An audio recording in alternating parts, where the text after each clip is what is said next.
Haleluya, puji nama Tuhan, salam sejahtera di dalam kasih kita Tuhan Yesus Kristus. Senang sekali kita bisa berjumpa lagi di dalam Renungan 79 Keluarga Jemaat GPDI El Shaddai Magelang. Tuhan berkati kita semua. Saya mengajak mari kita terus alami pembaharuan di dalam Tuhan setiap hari. Dengan merenungkan firman Tuhan, menggunakan 365 hari yang mengubahkan hidup Anda. Saya percaya ada begitu banyak orang yang diubahkan oleh Tuhan, diperbarui oleh Tuhan. Nah, firman Tuhan pada saat ini saya beri tema ketaatan Kristus. Ya. Kita akan melihat di dalam Roma 5 ayat 19. Saya baca firman Tuhan. Roma 5 ayat 19. Jadi sama seperti oleh ketidaktaatan satu orang, semua orang telah menjadi orang berdosa. Demikian pula oleh ketaatan satu orang, semua orang menjadi orang benar. Saya baca lagi dalam salinan firman Allah yang hidup. Dikatakan seperti ini, Adam menyebabkan umat manusia berdosa karena ia tidak taat kepada Allah. Dan Kristus menjadikan umat manusia berkenan di hadapan Allah karena ia taat. Kalau kita mengobservasi surat Roma ini ditulis oleh Rasul Paulus untuk jemaat Tuhan di Roma. Nah, di dalam perikop kedua dari pasal ini kita lihat Paulus membuat perbandingan antara Adam yang dijelaskan satu orang yang membuat berdosa, yaitu antara Adam yang tidak taat kepada Allah dengan Yesus Kristus yang taat kepada Allah Bapa. Nah, kita lihat makna dari perikop ini. Ya. Di sini saya menemukan ketidaktaatan kepada Allah menghasilkan dosa dan akibat dosa adalah penghukuman. Paulus memperlihatkan kepada kita dosa ketidaktaatan satu orang, yaitu Adam, yang mengakibatkan semua orang berdosa, melakukan dosa, dan mengalami maut atau penghukuman. Kita lihat di dalam ayat 12 dari Roma 5 ayat 12. Sebab itu sama seperti dosa telah masuk ke dalam dunia oleh satu orang, yaitu Adam. Dan oleh dosa itu juga maut. Demikianlah maut itu telah menjalar kepada semua orang. Karena semua orang telah berbuat dosa. Karena Adam tidak taat kepada Allah, semua orang menjadi berdosa. Dan ketidaktaatan Adam ini menjadi penyebab dan sumber masalah dosa. Sehingga maut, firman Allah katakan, menjalar kepada semua orang. Karena semua orang pun tidak taat lagi kepada Allah. Semua orang juga melakukan dosa, tidak taat kepada kebenaran firman Allah. Di dalam Roma 3 ayat 23 dikatakan, karena semua orang telah berbuat dosa dan telah kehilangan kemuliaan Allah. Jadi semua manusia, semua orang telah berbuat dosa, tidak taat kepada Allah. Jadi semua manusia ada dalam penghukuman Allah. Dan itu juga dijelaskan dalam Roma 6 ayat 23, sebab upah dosa ialah maut. Upah dosa adalah maut. Setiap manusia ada dalam penghukuman Allah. Penyebab dari Adam yang tidak taat, semua orang menjadi berdosa. Membawa dosa keturunan. Dan manusia juga melakukan dosa, tidak taat kepada firman Allah. Itu sebabnya manusia, siapapun dia, dalam penghukuman. Nah, kita lihat yang kedua, ketaatan kepada Allah menghasilkan kehidupan kekal. Adam adalah manusia yang tidak taat kepada Allah, sehingga semua orang menjadi berdosa. Tetapi Yesus adalah manusia yang taat sehingga semua orang dibenarkan dan diselamatkan. Yesus adalah Allah yang menjadi manusia dan dia adalah manusia yang taat. Ya. Sehingga semua orang dibenarkan dan diselamatkan. Karena Yesus mati bukan hanya untuk menebus dosa manusia. Kita menerima kasih karunia karena Yesus mau mati atas setiap dosa kita. Tetapi Yesus mati juga untuk membawa kita kepada ketaatan. Dan oleh ketaatan itu menghasilkan kehidupan kekal. Jadi kita lihat pesan penting dari renungan kita saat ini adalah ikuti ketaatan Kristus. Kita adalah orang-orang berdosa. Kita melakukan dosa, kita tidak taat kepada firman Allah. Tetapi kita bersyukur Kristus mau datang untuk menebus setiap dosa kita.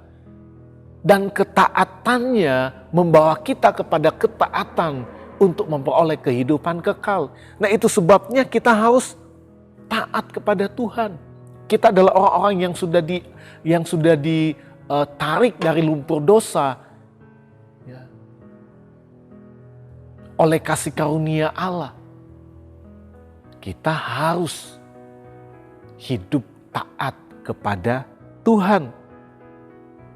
Di dalam Filipi 2 ayat 8, dan dalam keadaan sebagai manusia, ia telah merendahkan dirinya dan taat sampai mati, bahkan sampai mati di kayu salib. Ya. Ini yang harus kita ikuti, teladan Yesus. Ketaatan Kristus itu yang harus ada di dalam hidup kita. Untuk apa? Supaya kita sampai kepada kehidupan kekal di dalam Dia.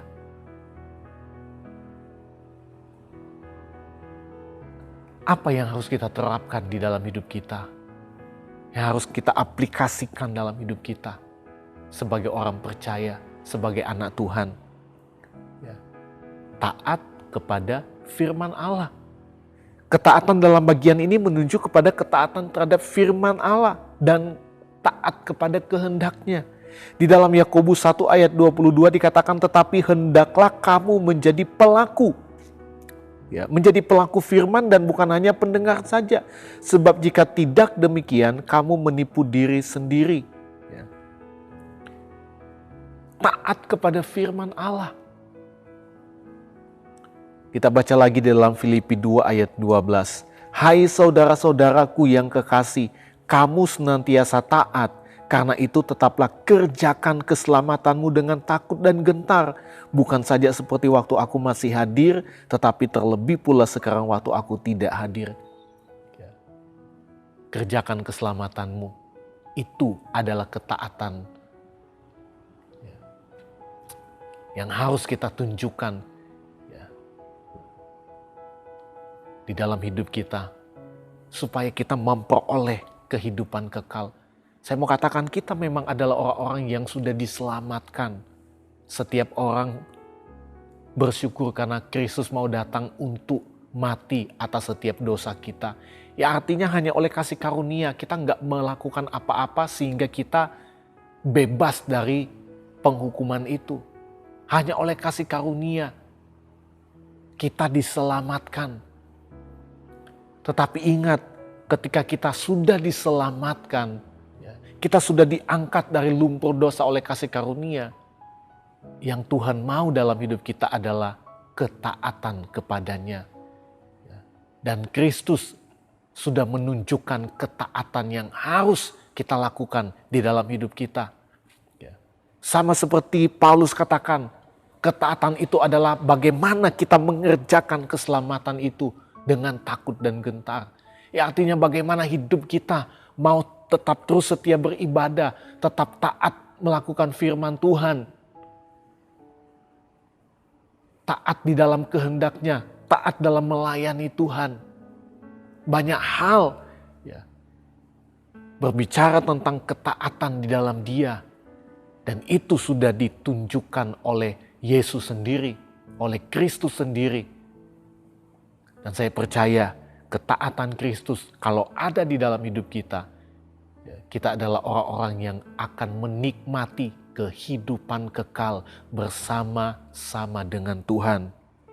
Saya mengajak setiap kehidupan kita umat Tuhan, jemaat Tuhan, mari ikuti teladan Kristus. Ketaatan Kristus harus ada di dalam setiap kehidupan kita. Puji nama Tuhan. Tuhan Yesus memberkati kita semua.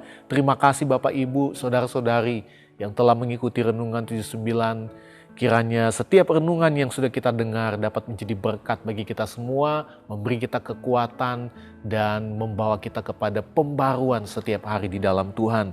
Nah, bagi Bapak Ibu, Saudara-saudari yang ingin didoakan untuk pokok doa tertentu, mau menceritakan kesaksian, baik mujizat kesembuhan, pemulihan masalah, keluarga, dan lain-lain dapat disalurkan melalui chat dalam WhatsApp di nomor 081327420088. Tuhan Yesus memberkati kita semua. Mari kita berdoa. Segala pujian, syukur, hormat, dan kemuliaan hanya bagi Engkau Bapa yang baik, yang bertahta di dalam kerajaan sorga. Terima kasih buat kebaikan dan kemurahan-Mu, buat kasih karunia-Mu kami boleh alami sehingga kami ada sampai hari ini. Kami adalah orang-orang yang diselamatkan oleh Tuhan.